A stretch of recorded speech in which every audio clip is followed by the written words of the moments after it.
Today, we are taking on a truly monumental topic, the history of risk itself. Yeah, it's fascinating stuff. We're diving deep into Peter L. Bernstein's incredible history, tracing this huge intellectual shift, how humanity moved from, bowing to superstition and fate into the realm of measurable science. That's a crucial framework, right? Mhm. And Bernstein argues it's the defining feature of modernity.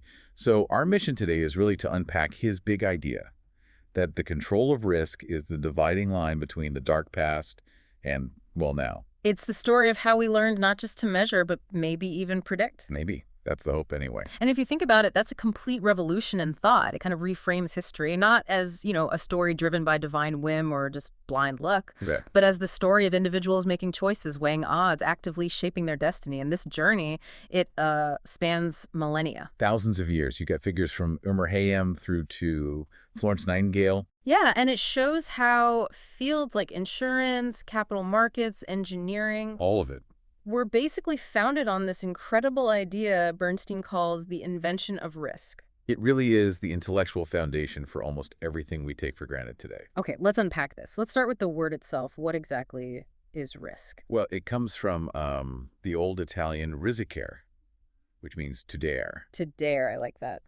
What stands out to me is that it's fundamentally about choice. Right. If the outcome is just set by the gods, there's no risk. It's just fate. Yeah. Risk implies you have the audacity to actually choose an action. And that separation, choice Yeah. from fate, that's exactly what early societies struggled with. Take the ancient Greeks. Mm-hmm. Highly sophisticated thinkers, obviously interested in games of chance. You see dice in their art all the time. But they had this strict philosophical separation. Absolutely. They separated truth, which was Yeah. like absolute, provable by logic, think geometry from likelihood, which was just based on experience, messy real-world stuff. So their whole philosophy was almost designed to push aside the measurable side of chance.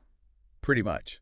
You know that famous Socrates quote? A mathematician who speaks of probabilities in geometry is worthless. Wow, okay. They just couldn't square that beautiful, ordered world of logic with the messy, uncertain world of actual measurement. And that thinking was sort of baked in by a massive practical constraint, their number systems. Oh, definitely. If you look at Roman and Greek numerals, I, V, X, L, fine for counting things, maybe, but try doing complex multiplication or division in writing. Forget it. Virtually impossible. You had to rely entirely on tools, like the abacus. Right. You needed a physical aid to do the calculation. Which brings us to a huge moment, and this is where it gets really interesting. The biggest leap wasn't philosophy, it was pure math.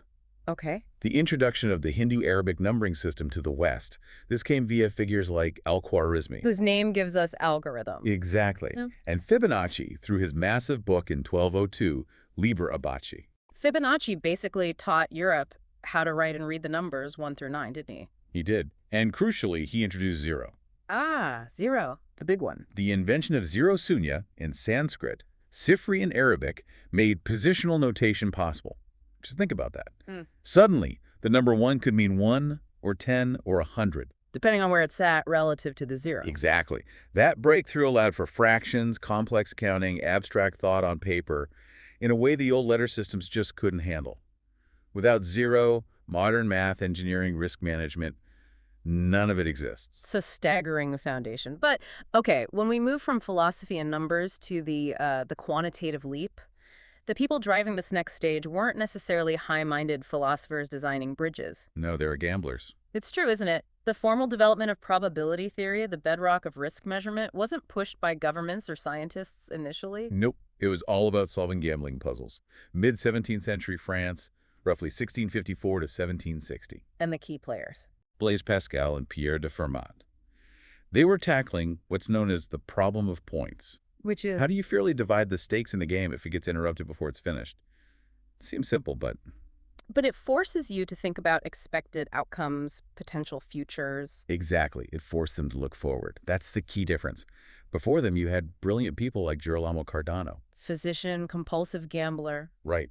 He wrote a book on dice games, calculated frequencies, but he only saw it as a theory of gambling, like just a description of past results. Not a general theory of probability that could apply elsewhere. He couldn't make that final conceptual leap, and part of what blocked that leap was the meaning of the word probability itself. How so? For centuries, it meant something closer to approvability, things that were socially okay or endorsed by authority. Right, like Galileo saying the Copernican theory was improbable because it went against what people saw and what the church said. Exactly.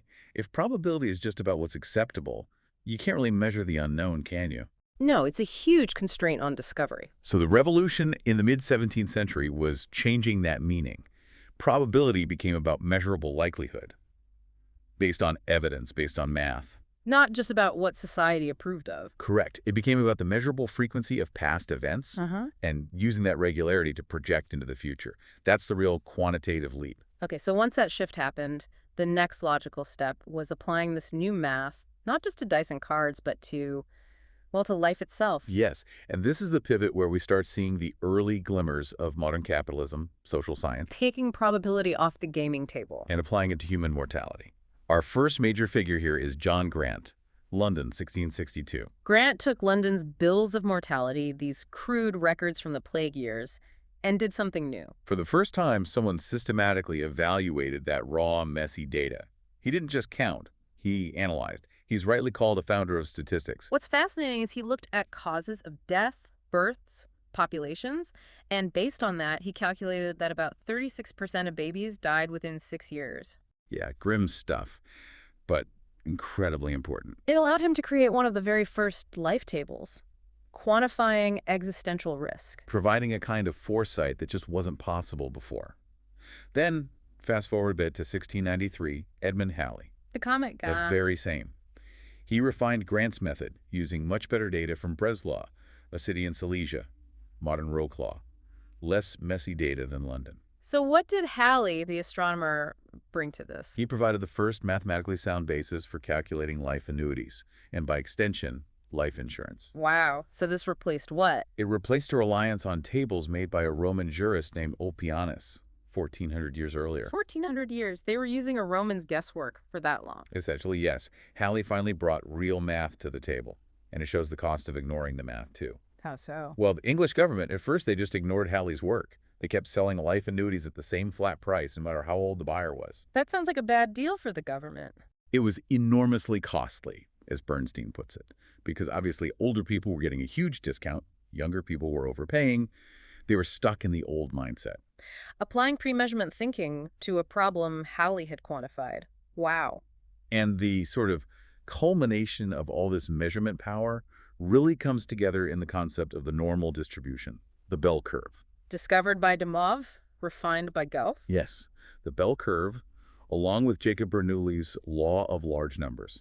That's the real promise of modernity, in a way. Explain that law of large numbers bit again. Bernoulli showed that while individual events, one coin toss, one person's lifespan are random, if you look at lots of independent events together. Like thousands of coin tosses or the lifespans of a large population. Exactly. The results will cluster predictably around the average. You get that bell shape. That measurable regularity, that predictability emerging from chaos, that's the core idea that lets insurance companies and banks function, right? It is. It underpins so much of modern risk management.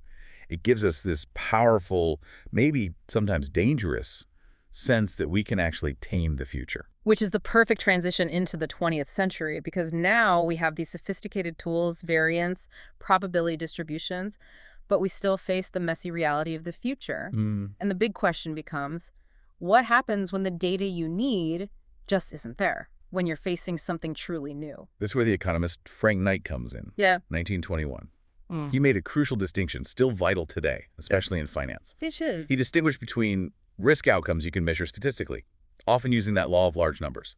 Think life expectancy, or the results of many dice rolls. Okay, measurable probability. And the other side. Uncertainty, or Nishian uncertainty. This refers to outcomes that are unique, one-offs, things you can't measure using past data because there is no relevant past data. The truly unexpected. The black swan event, maybe? Sort of, yeah. The event with no precedent. And this distinction gets blurred all the time, especially in finance. We build complex models based on past risk and think we've eliminated uncertainty. But we haven't. No. Think about this great analogy Bernstein uses. A Soviet statistician finally goes to the bomb shelter during an air raid. Someone asks why now. He says, Moscow has 7 million people and 1 elephant. They hit the elephant last night. Huh, that's brilliant. Statistically, the risk was tiny, 1 in 7 million. negligible risk. But the uncertainty of that unique event hitting the elephant, the feeling that the impossible could happen, that's terrifying. That's Nietzschean uncertainty. You can't predict it from past frequencies. And even when risk is technically measurable, we humans mess things up. Oh, constantly. Yeah. Which leads us straight to the behavioral revolution. Kahneman, Tversky, Fowler, they ask the key question.